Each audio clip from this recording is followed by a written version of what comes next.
Hello everyone, I am Sushil Kesri, Senior Physics Faculty at Vidya Mandir Classes HL Korwa. This is my second lecture on Olympiad Level Week,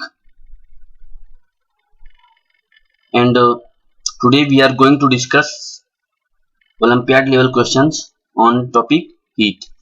All those students who have not seen my previous videos, kindly see it first. The link of previous videos has been given in the description section of this video. तो लोगों ने olympiad level के लिए एक assignment दिया था, इसमें level 1 last class में डिस्कस हुआ है और लेवल 2 आज हम लोग डिस्कस करने जा रहे हैं। तो देखते हैं question number 1। While reading a thermometer, we should not hold it by the options are bulb, glass tube, king and thread। तो क्वेश्चन में ये है कि जब हम थर्मोमीटर से रीडिंग मेजर करते हैं, we should not hold it by the, मतलब हमें कौन सा पार्ट है ऑप्शंस में उसको होल्ड नहीं करना चाहिए, bulb, glass tube, king and thread. तो हम लोगों ने थ्योरी पार्ट में देखा हुआ है कि प्रिकॉशंस में देखा हुआ था कि बल्ब को हम नहीं टच करना चाहिए, क्योंकि अगर हम बल्ब को टच करेंगे तो बल्ब में मरकरी होता है और हमारे बॉडी का भी कुछ टेम्परेचर होता है। तो उस टेम्परेचर की वजह से जो मरकरी है, बल्ब में जो मरकरी फील है वो एक्सपैंड होने के चांसेस होते हैं, तो उसकी वजह से एरर आने के चांस रहते हैं। तो हम बल्ब को नहीं टच करते कोई भी रीडिंग मेजर करते हैं। तो इसमें ऑप्शन हो जाएगा, right answer will be option number A. Question number 2 में आते हैं। The air near the source of heat, options are rises away from the source, move closer to the surface, remains in the same place and moves randomly। Question में ये कि जो air near the source of heat, source heat के source के आसपास की जो air है उसके बारे में पूछा हुआ है कि rises away from the source, source से अवे जाती है या closer to the source, remains in the same place and randomly move करती है। तो हम लोगों ने ये थ्योरी पार्ट में पढ़ा है कि जब हम कोई भी हॉटर बॉडी होती है तो उसके सराउंडिंग की जो एयर होती है उसकी डेंसिटी कुछ कम हो जाती है। क्यों? क्योंकि वो उसका टेम्परेचर कुछ ज्यादा हो जाता है। तो जब एयर का टेम्परेचर ज्यादा हो गया तो वो एयर कुछ लाइट हो जाती है, कुछ हल्की हो जाती है in comparison to the far away air. तो जब ये एयर जो हीटेड सोर्स के आसपास की जो एयर है वो जब गर्म होने की वजह से हल्की हो गई तो वो ऊपर उठेगी, rises away from the source. क्यों? क्योंकि इसका जो डेंसिटी है वो कम हो गई और ऊपर की जो डेंसिटी है, ऊपर की जो एयर है वो कूलर होने की वजह से वो उसकी डेंसिटी ज्यादा होती है, तो वो नीचे आएगी और जो हॉट एयर है वो ऊपर जाएगी। तो इस तरीके से जो air near the source of heat rises away from the source. तो ऑप्शन हो जाएगा A part will be the right answer. Question number 3 में आते हैं। A cooking pot is coated black because, first part black substances absorb more heat, B part black substances reflect more heat, C part black surfaces are easier to clean, and D is the material of the pot will not be damaged। तो इसमें पूछा है कि जो cooking pot होता है उसका जो सरफेस होता है वो हम ब्लैक कोटेड कर देते हैं। क्यों करते हैं? क्योंकि हमें पता है कि जब black substance absorb more heat, क्योंकि जो ब्लैक कोटेड सरफेस होता है या ब्लैक बॉडी होती है ये जो है मोर हीट एब्जॉर्ब करती है in comparison to the light coloured object. तो इसका जो आंसर हो जाएगा वो ए पार्ट हो जाएगा, black substances absorb more heat. Question number 4 पे आते हैं। Which of the following is the fastest process of heat transfer. तो हमें 4 ऑप्शन दे रखे हैं, conduction, convection, radiation and all. तो हम लोगों ने पढ़ा हुआ है 3 क्लास में कि जो रेडिएशन होता है वो फास्टेस्ट होता है। इस मोड से जो हीट का ट्रांसफर होता है वो फास्टेस्ट होता है। क्यों? क्योंकि ये जो रेडिएशन में हीट का ट्रांसफर होता है बाय इलेक्ट्रोमैग्नेटिक वेव, और इलेक्ट्रोमैग्नेटिक वेव जो है वो 3 × 10⁸ मीटर पर सेकेंड की स्पीड से वो ट्रेवल करती है। तो फास्टेस्ट जो हीट ट्रांसफर हो जाएगा वो रेडिएशन होगा। तो ऑप्शन सी पार्ट हो जाएगा रेडिएशन। तो इस तरीके से हम यहाँ पे देख सकते हैं। क्वेश्चन नंबर 5, थ्योरी पार्ट में एकदम कमांड होना चाहिए। अगर आपको थ्योरी में कोई भी प्रॉब्लम है तो मेरे प्रीवियस वीडियोस को आप देख सकते हैं।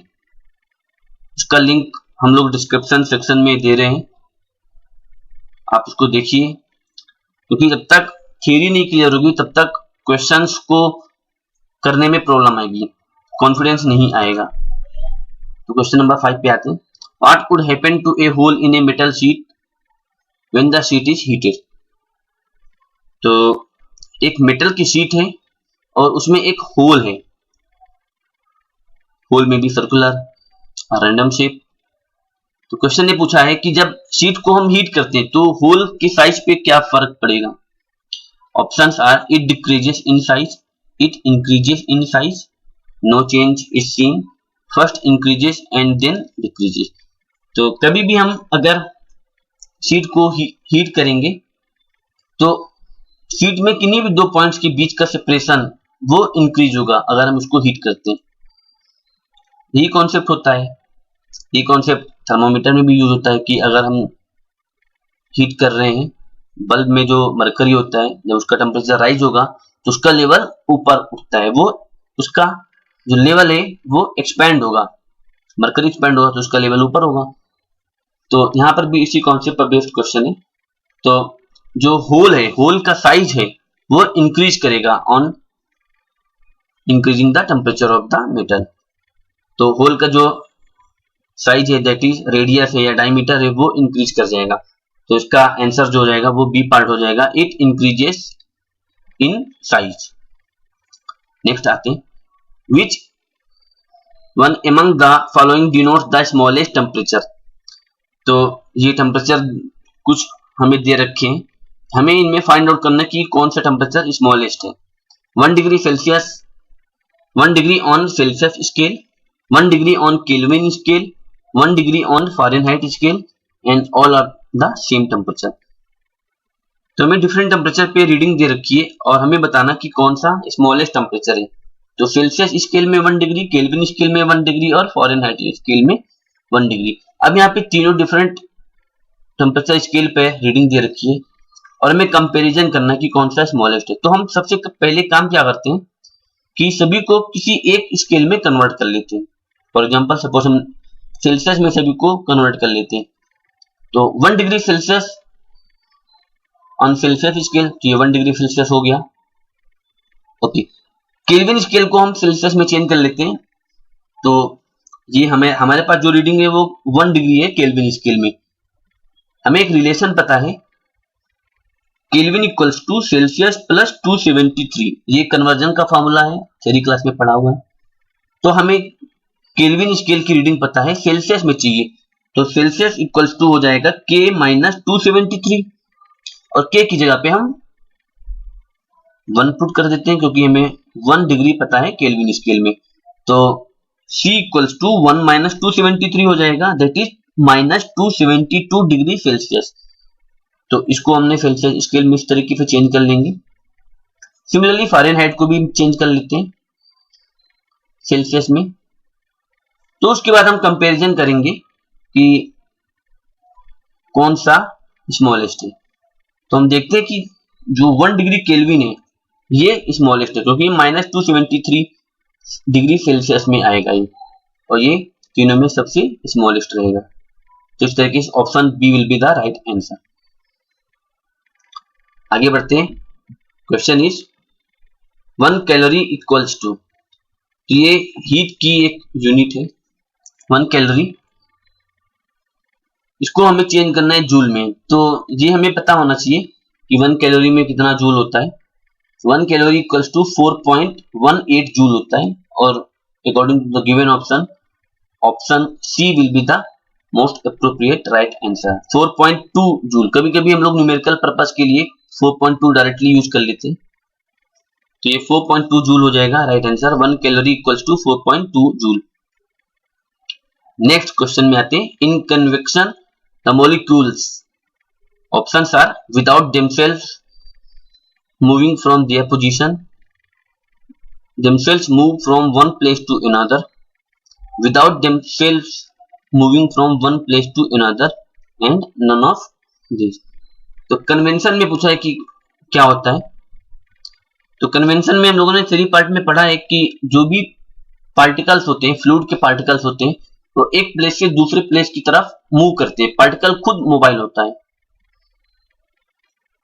अपने पोजीशन को छोड़ करके, क्योंकि जब उसको हम हीट करते हैं, सपोज हमने वाटर का एग्जांपल लिया था, कोई पॉट है उसमें वाटर फिल है, उसको हम हीट कर रहे हैं नीचे से, तो जो बॉटम मोस्ट वाले पॉइंट होंगे, फ्लूइड के पार्टिकल्स होंगे, वो जब उनको हीट मिलेगी तो वो लाइट हो जाएंगे compare to the surface fluid particle.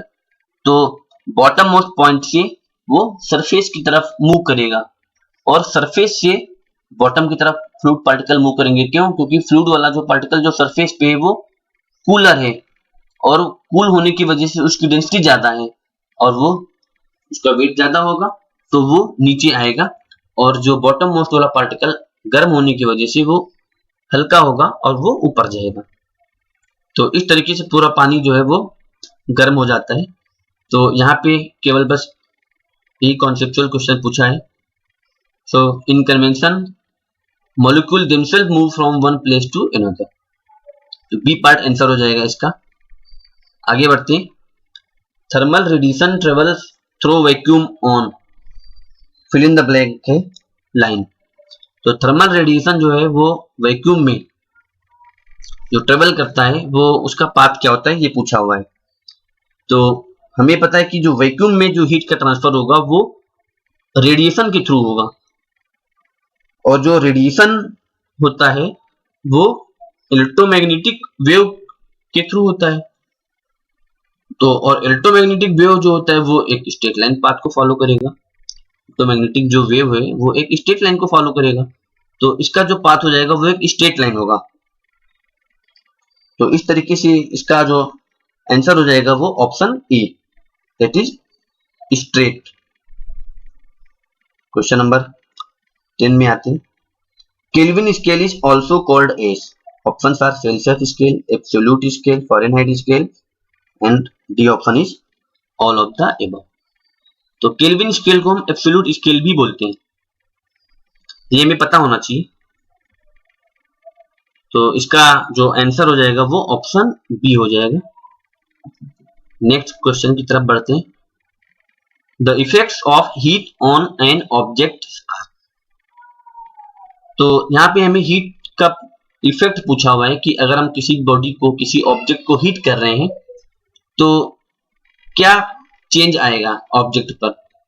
Options are never change in shape of a body, change in temperature of a body, never change state of matter, all of the above. तो ये option है कि body का जो shape है change नहीं होगा, ऐसा नहीं होता है। अगर हम किसी भी ऑब्जेक्ट को हीट देंगे तो उसका टेम्परेचर राइज होगा, और उसके टेम्परेचर राइज होने की वजह से उसका शेप चेंज हो सकता है। तो change in temperature of a body ये हो जाएगा इसका आंसर, क्योंकि अगर हम बॉडी को, ऑब्जेक्ट को हीट देंगे तो उसका टेम्परेचर चेंज होगा, सी पार्ट नहीं होगा, क्योंकि never change state of matter. अगर हम किसी भी बॉडी को हीट करते जाएं तो उसका जो स्टेट ऑफ मैटर है वो भी चेंज हो सकता है। फॉर एग्जाम्पल, अगर हम सपोज आइस है, आइस को हीट करते जाएं तो एक टाइम ऐसा आएगा मेल्टिंग पॉइंट पर आइस मेल्ट कर जाएगा, तो उसका जो स्टेट है वो चेंज हो गया। पहले आइस जो था वो सॉलिड स्टेट में, अब जब ये मेल्ट करने लगा और पूरा मेल्ट हो गया तो ये लिक्विड फॉर्म में आ गया, इसका स्टेट ऑफ द मैटर जो है वो लिक्विड हो गया। तो यहाँ पे ये स्टेट चेंज हो गया, तो ये सी पार्ट इसका सही नहीं होगा। तो जो मोस्ट सुटेबल आंसर हो जाएगा वो ऑप्शन बी होगा, that is effect of heat on an object is change in temperature of a body.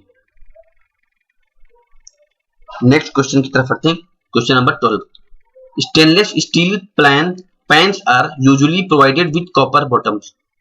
The reason for this could be that, तो स्टेनलेस स्टील पैंस होते हैं वो हम लोगों ने देखा हुआ है कि उसका जो बॉटम होता है वो कॉपर का होता है। उसके पीछे क्या रीजन है ये पूछा हुआ है, तो ऑप्शंस पढ़ लेते हैं। Option A is copper bottom makes the pan more durable. Okay. B part, such pans appear colourful. Okay. C part is copper is better conductor of heat than stainless steel. Yes. And D part is none of the above. तो हमें यहाँ पे सारे option check करने हैं, तो हम देखते हैं कि copper is better conductor of heat than the stainless steel. ये सुटेबल आंसर होगा। क्यों? क्योंकि जो कॉपर होता है वो बेटर कंडक्टर होता है स्टील के कंपैरिजन में। तो इससे क्या होगा कि अगर हम पेन को हीट अप कर रहे हैं तो बॉटम में कॉपर लगा हुआ है, बेटर कंडक्टर ऑफ हीट है, और इसकी वजह से ये हीट का जो ट्रांसफर है वो क्विकली होगा, मोर इजीली होगा। तो इस वजह से जो है हम बॉटम जो है वो कॉपर का रखते हैं। तो इसका जो आंसर हो जाएगा वो ऑप्शन सी हो जाएगा। तो ठीक है, इस तरीके से हम लोगों ने क्वेश्चन नंबर 1 से क्वेश्चन नंबर 12 को डिस्कस किया। One thing I want to say that please इस वीडियो को लाइक करें, शेयर करें और हमारे YouTube चैनल को सब्सक्राइब करना ना भूलें, क्योंकि आप अगर इस हमारे चैनल को सब्सक्राइब करते हैं तो जो भी हम लोग नए वीडियोस पोस्ट करते हैं वो उसका तुरंत आपको एक्सेस मिलेगा, उसका नोटिफिकेशन आ जाएगा और इस तरीके से तुरंत आप लोग एक्सेस कर सकते हैं। Okay, thank you.